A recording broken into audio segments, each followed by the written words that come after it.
So Billy, you mentioned a high.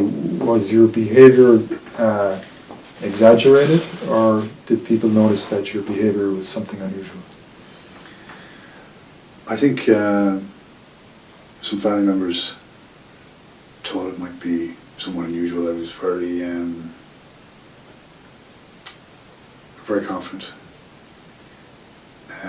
very felt I kind of had all the answers kind of way, and if you didn't know me at that time, you'd think, great crack and all the rest of it. And I had some great nights out with friends and stuff, but I'd be very much liable to do anything.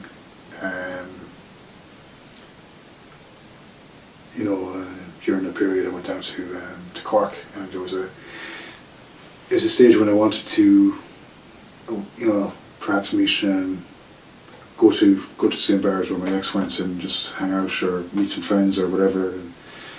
And I met some girl the first night and hung out with her for a few days, and then I played Munster Senior League with the Guards on Saturday. And on the Friday when I was going back from meeting someone, I remember the guy who I knew from who was in the Guards in Cork, and I went to his house. I mean, this behaviour I wouldn't normally, I was just up for anything. I was just going to do it, and I know where to stay, so I'll stay with him. It makes sense at the time to me, but now even talking about it, it doesn't. And someone called around, and there was short numbers for the match the following day, so I played under an assumed name and played really well because I was fine fit. I was really fit at the time, and I think the exercise and also the mood I had helped that enormously. But I went into a bar and just opposite the old Cineplex in Cork, and having a few pints, and someone said, okay, next person up here to do, to fulfill a challenge or whatever, DJ night was in there, and I said, next person to do this will get 20 cases of beer, or 20 bottles of beer. So I went up, and the man asked me, what's your favourite number? I said 14. So, right, take off your top, take off your jeans, and do 14 push-ups. Okay? So that was a piece of piss. I could do that no problem. And I did that, and then it said the bottles are just across the road at the Cineplex.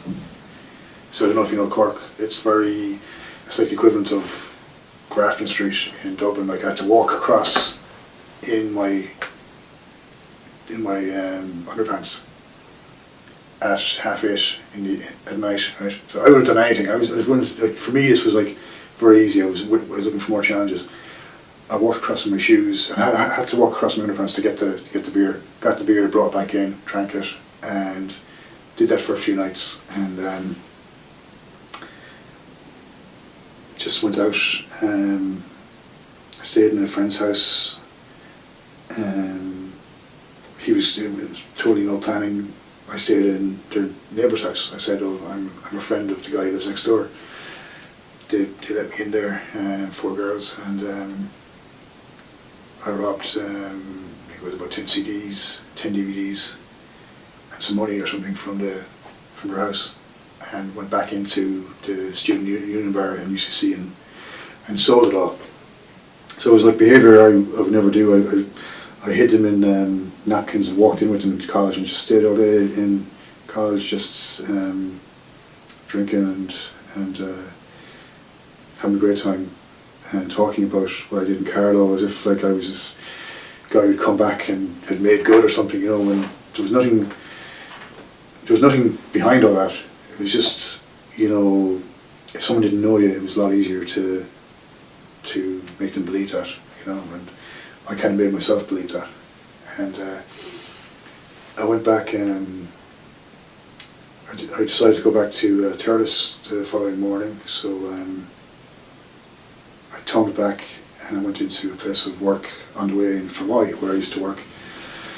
And I didn't really like working there, and I I was during my lowest phase, so I thought I'd go in and I'll be happy and I'll be all, good crack. And the guy who runs the company, first thing he said to me is, you're bipolar. Because he had suffered it, or he had experienced it at that time.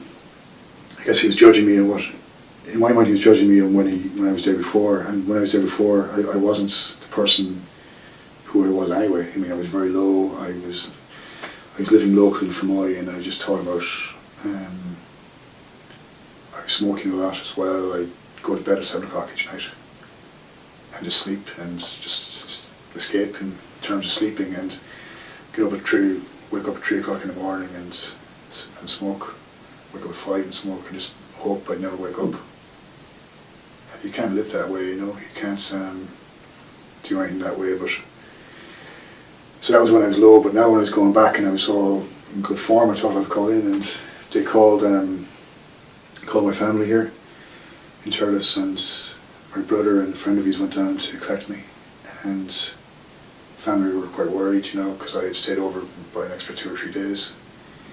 And my mum gave me a couple of sleeping tablets, and I was still wide awake. And there was all talk about my brother and his friend and myself going off on a European tour, a European journey, a European holiday. I thought it was great, so the last time I left the house, I had my passport, I had my travelling gear like you would have normally.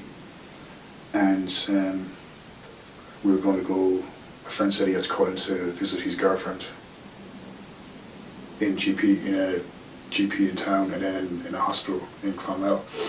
So I met the GP that morning, and for the first time ever, I had never met her before, and she was nice, but I was more concerned about my mum, because mum was worried about me, and I seemed to be the one making a lot of sense at the time. In hindsight, that's how I look at it. But as I said, we were saying we was going to call into his girlfriend in the hospital, and we had food in the hospital. And I was talking with guys, I didn't know at the time, but it was their psychiatric wing. There was a small little branch of a hospital there, and I was talking with them in very animated, saying we're going to Prague, we're doing all this stuff.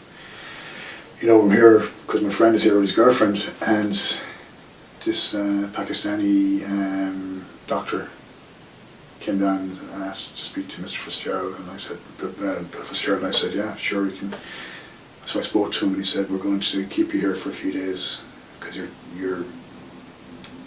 tired, and give you a bit of a rest. And I still had the presence of mind to know that, look, I'm after saying to the guys out in the hallway, we're going to Prague, we're doing all this. I didn't realise that this is all part of the psychiatric area. And I was crying in the thing, saying, look, we were taught we were going and doing this, and then I realised that I was going to be involuntarily held under the 1945 Mental Health Act. At the age of, I'm just 22. So I didn't realise, what would the implications. I thought, can I sign myself out? Can I get out of this? At the time I was told I couldn't. I was very unhappy at being there, and then he said, no, we're just going to keep you for a few days. That was the last. I never saw that doctor again. But it was very it was a very tough couple of weeks.